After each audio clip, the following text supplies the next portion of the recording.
आज हम पढ़ेंगे फीट्स एंड क्लास के बारे में। बर्ड्स, जिसको कि कल मैंने बताया था मास्टर ऑफ द स्काई होते हैं।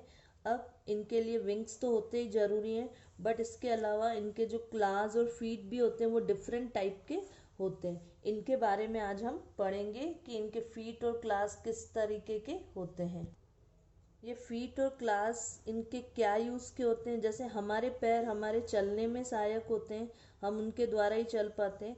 उसी तरीके से बर्ड के फीट और क्लास कैच फूड, खाना पकड़ने के काम आते हैं। हम खाना पकड़ने का काम हाथों से करते हैं, बट जो बर्ड्स होते हैं उनको उनके पैरों और पंजों से खाने को कैच करना पड़ता है, पकड़ना पड़ता है। प्रोटेक्ट देमसेल्फ फ्रॉम एनिमी, और एनिमी से बचने के लिए, अपने आप को प्रोटेक्ट करने के लिए भी वो पंजों का यूज़ करते हैं। देखा होगा तुम्हें कभी बर्ड को, जब तुम परेशान करते तो वो जोर जोर से पंजे मारना शुरू कर देती है। और टू मूव अबाउट, और थोड़ा बहुत अगर वॉक करनी हो, उसको आगे चलना हो, तो भी वो पंजे उसके सहायता करते हैं। अब पहले हम पढ़ेंगे birds of prey. Birds of prey का मतलब होता है शिकारी बर्ड। अब शिकारी बर्ड क्यों कहा जाता है उसके बारे में पढ़ेंगे हम। Birds such as eagle, hawk and owls have very strong claws. ये जो बर्ड्स जिनका नाम मैंने लिया, ईगल, वल्चर, हॉक्स, आउल्स, इनकी जो क्लास होते हैं ना, पंजे जो होते हैं, वो बहुत ज़्यादा स्ट्रॉन्ग होते हैं। क्यों होते हैं?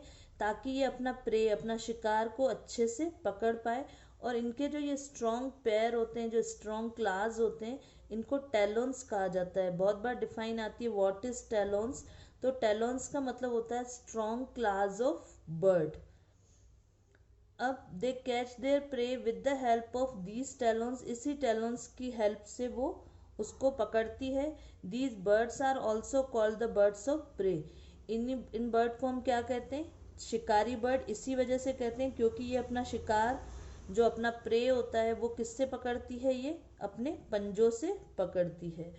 दूसरी टाइप की बर्ड्स होती है पर्चिंग बर्ड्स। पर्चिंग बर्ड्स का मतलब ये होता है कि वो ब्रांचेस को, तारों को अपने पंजों से, अपने क्लास से होल्ड कर पाती है। Sparrow, crows and mynas have 3 toes in front and 1 toe at the back. यानी कि 3 तो इनके आगे की तरफ पैर होते हैं और 3 फिंगर्स होती है पैरों की। तो 3 आगे की तरफ होती है और 1 टो एट द बैक, और एक जो होती है वो पैरों के पीछे की तरफ होती है। इट मीन्स 3 इस तरीके से आगे की तरफ और एक पीछे की तरफ। तो इससे क्या होता है, ये तार को या ब्रांचेस को अच्छे से होल्ड कर पाती है और पकड़ के।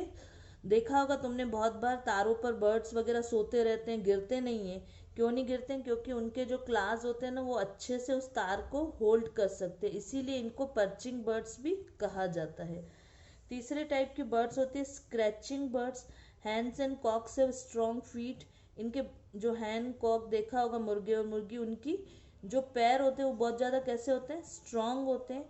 उसमें 3 टोज इन फ्रंट, 3 जो फिंगर्स होती है पैरों की, वो आगे की तरफ होती है, and 1 toe at the back. इनमें भी एक पीछे की तरफ और 3 आगे की तरफ होती है। These toes have sharp claws to stretch the ground, scratch the ground. अब इनकी जो ये पैर होते हैं, इनमें 3 फिंगर्स, 3 टोज आगे की तरफ होते हैं और एक पीछे की तरफ होते हैं। तो ये क्या हेल्प करते हैं? अब इनको तो पेड़ों पर नहीं सोना है, तो ये वाले जो, अब ये बर्ड क्या करती है, ये जो इनके पैर होते हैं ना, टोज जो क्लास होते हैं, इनसे ये मिट्टी को स्क्रैच करती है। अब स्क्रैच करके वो क्या करेगी? स्क्रैच करके जो कीड़े मकोड़े होते हैं ना जमीन के अंदर, उनको ढूंढ के वो अपना खाना खाती है। इसीलिए इनको स्क्रैचिंग बर्ड्स कहा जाता है, क्योंकि इनके जो पंजे होते हैं, इनके जो क्लास होते हैं, वो बहुत ज़्यादा शार्प होते हैं, शार्प क्लास होते हैं। To scratch the ground, ground को स्क्रैच करने के काम आते हैं, ताकि वो स्क्रैच करके उसमें से कीड़े मकोड़े निकाले और खा जाएं। उसके बाद पढ़ेंगे हम क्लाइंबिंग बर्ड्स। ऐसे बर्ड्स जिनके जो क्लास और फीट होते हैं वो उनको क्लाइंब करने में हेल्प करते हैं, इसीलिए इनको क्या कहा जाता है? Climbing birds. Woodpeckers, parakeets have 2 toes. इनके पास कितने टोज होते हैं? 2 टोज होते हैं, pointing upwards and 2 toes pointing downwards. यानी टोटल 4 होते हैं। 2 आगे की तरफ होते हैं और 2 पीछे की तरफ। ये देखो, 2 आगे की तरफ है और 2 पीछे की तरफ है। और इनके जो ये क्लास होते हैं बहुत ज़्यादा शार्प होते, पॉइंटेड होते, बहुत तीखे होते हैं, ताकि वो उसको, जहाँ वो क्लाइंब करना चाह रहे हैं, वो उस जगह को वो अच्छे से होल्ड कर पाएँ और आगे से आगे की तरफ बढ़ते चले जाएं। 2 toes pointing downwards, which toes help them to climb and cling on the branches. तभी वो branches के ऊपर अच्छे से चढ़ पाते हैं, इसीलिए इन बर्ड्स को क्लाइंबिंग बर्ड्स भी कहा जाता है। अगर क्लाइंबिंग बर्ड्स का एग्जाम्पल पूछा जाए तो क्या बताओगे? वुड पैकर और पैराकिट। पैराकिट भी तोते जैसा ही होता है। इसके बाद हम पढ़ेंगे स्विमिंग बर्ड। अब ऐसे बर्ड्स जो स्विम करते हो, अभी तक हमने उड़ने वाले, शिकारी बर्ड्स और पर्चिंग बर्ड्स जो होल्ड कर पाते हैं, स्क्रैचिंग जो ग्राउंड को होल्ड स्क्रैच कर पाते हैं, उसी तरीके से स्विमिंग बर्ड्स की इनके फीट और क्लास जो होते हैं वो उनको स्विमिंग में हेल्प करते हैं। अब स्विमिंग में कैसे हेल्प करते हैं? डक और गीस, जो तुमने बोटिंग सेंटर वगैरह अगर कहीं गए हो तो वहाँ पे डक्स वगैरह देखी होंगी, तो उनके जो पैर होते हैं वो कैसे होते हैं? इस तरीके से 3 टॉज होते हैं और बीच में क्या होता है? इनके में स्किन ज्वाइन होती है। ये स्किन को हम क्या कहते हैं? वेब कहते हैं। इस तरीके की जो ये स्किन ज्वाइन है इसको हम क्या कहते हैं? वेब।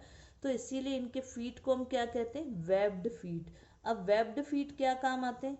ये इनको हेल्प करते हैं स्विमिंग में। These birds are also called the swimming bird. इसीलिए इनको क्या कहा जाता है? स्विमिंग बर्ड कहा जाता है, क्योंकि इनके जो पैर और क्लास होते हैं वो किसके लिए काम आते हैं? स्विमिंग के लिए काम आते हैं, मेनली स्विमिंग के लिए काम आते हैं, इसीलिए इनको स्विमिंग बर्ड्स कहा जाता है। स्विमिंग बर्ड के एग्जाम्पल क्या लिखोगे? Duck and geese. उसके बाद आता है वेडिंग बर्ड्स। वेडिंग मतलब वो वेडिंग वाला, शादी वाला वेडिंग नहीं। Cranes and Heron's have long feet, their toes spread out. अब जो क्रेन्स वगैरह देखे होंगे, हिरॉन्स, उनके पैर कैसे होते हैं? बहुत ज़्यादा लंबे होते हैं ताकि वो पानी में खड़े रह सके।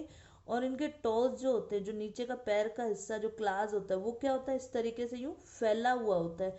फैला हुआ होने की वजह से ये क्या करते हैं? उस जगह को वहाँ पे पकड़ के रख सकते हैं, यानी वहाँ पे खड़े रह सकते हैं। अगर मान लो नीचे से शार्प पॉइंटेड पैर हो तो वो अच्छे से खड़े नहीं हो पाएंगे, और अगर यहाँ से नीचे से चौड़ा हो जाए या ब्रॉड हो जाए तो ये क्या हो जाएगा? पैर अच्छे से ऊपर की तरफ खड़ा रह पाएगा। तो क्योंकि इनको पानी में बहुत देर तक खड़ा रहना पड़ता है, इसीलिए इनके पैर जो होते हैं वो कैसे होते हैं? लॉन्ग होते हैं, और नीचे से जो इनके क्लास होते हैं वो थोड़े से ब्रॉड होते हैं, चौड़े होते हैं, तो ताकि ये मडी वाटर में भी खड़े रह सकें। इसीलिए इन बर्ड्स को वेडिंग बर्ड्स भी कहा जाता है।